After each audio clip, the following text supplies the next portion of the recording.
Hi Apple lovers, and welcome to my Apple Budget Buy series where I review old Apple tech to see if it's still usable and affordable today.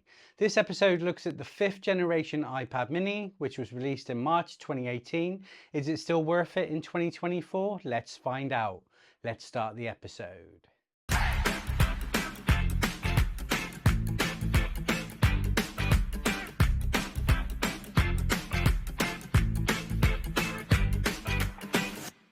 Okay, so like I said, we're going to look at the iPad mini 5th generation today.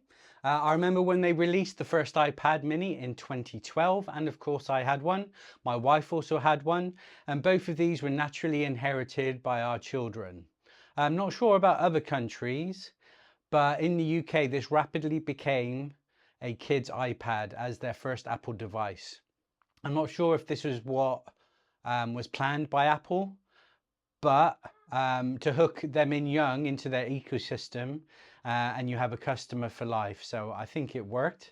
Right now I have my iPad mini 6th generation, which I adore. The 6th generation has made the iPad an iPad again and not trying to be more than just a tablet. I never had the 5th generation iPad mini, so I was interested to see what are the capabilities and if it is worth buying today, even if it is for children. Its predecessor only runs up to about iOS 12. However, this iPad mini runs the latest iPadOS, which makes it extremely usable today. And of course, it is going to be compatible with iPadOS 18. So let's run through the specification of this iPad mini. I think it's a great body. It's really lightweight. It's really thin. It feels great in the hand. And I'm just reminded of that form factor of the iPad 6th, 7th, 8th and 9th generation. So its display, it's a 7.9-inch Retina display.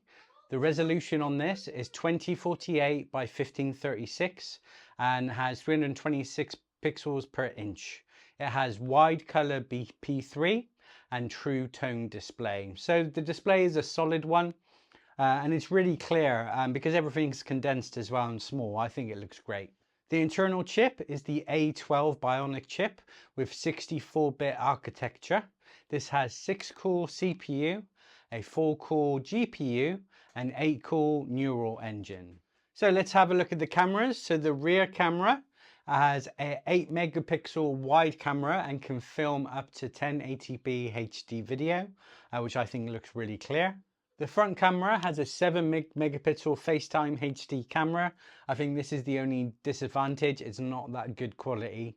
However, if you're phoning somebody and they're on an iPhone or a small device, they probably won't notice too much. Other features of the specification, it has a lightning connector, Touch ID, which is on the home button, stereo speakers, but they are on the same size and side, and I don't think they sound that good.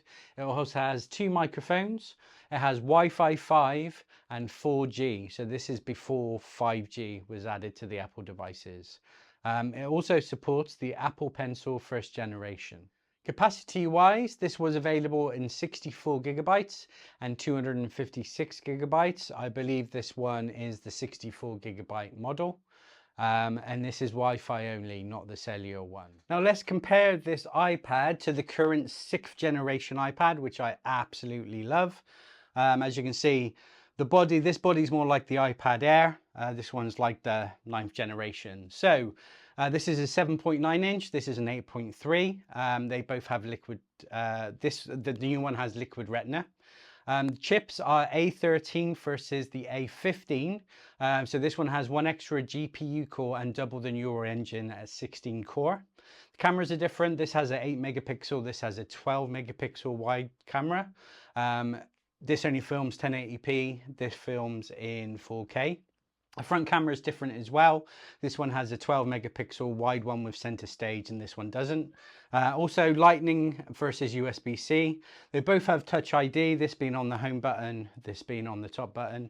They both have stereo speakers, but the good thing about this one is they're on opposite sides. And of course this has Wi-Fi 6 and 5G and it supports the Apple Pencil too. The hard drive capacity is the same options in 64 gig and 256. Another iPad I'd like to compare this to is the 9th generation. It's a very similar form factor. Obviously the 9th gen is 10.2 inch and has an A13 chip, but the specs and the cores are the same on the A13 as the A12.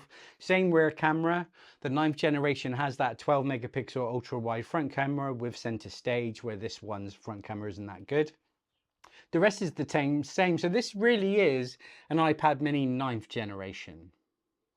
So let's talk about pricing, which is really the purpose of this. It's an older device, but I think it being a budget device, that's what makes it worth it and would help you decide whether you're going to get it. So for eBay, you can get this for around about £200, depending on Wi-Fi, cellular and the hard drive capacity. The 6th gen is for $499 from Apple, and you can get that from around £350 on eBay. The 9th generation iPad is around £200 to £250 on eBay. So is the iPad mini 6th gen worth twice the price? Yes, it is. The iPad mini 6th generation is a phenomenal iPad. But really, for me, the iPad mini is still that kid's first tablet or someone's first iPad.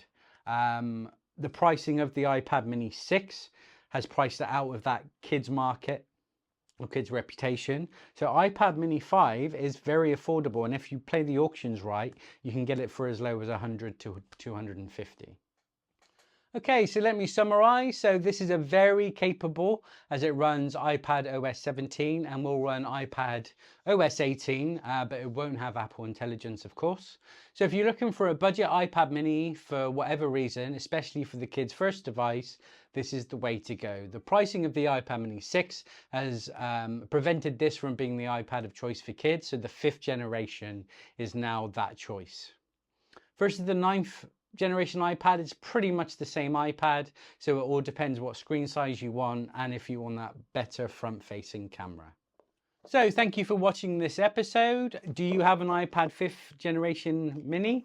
Are you going to get one? Has this video helped you make up your mind? Let me know in the comments below. Please like this video and subscribe to me. If you haven't already, please follow me on Instagram and Threads, and I'll see you on the next episode.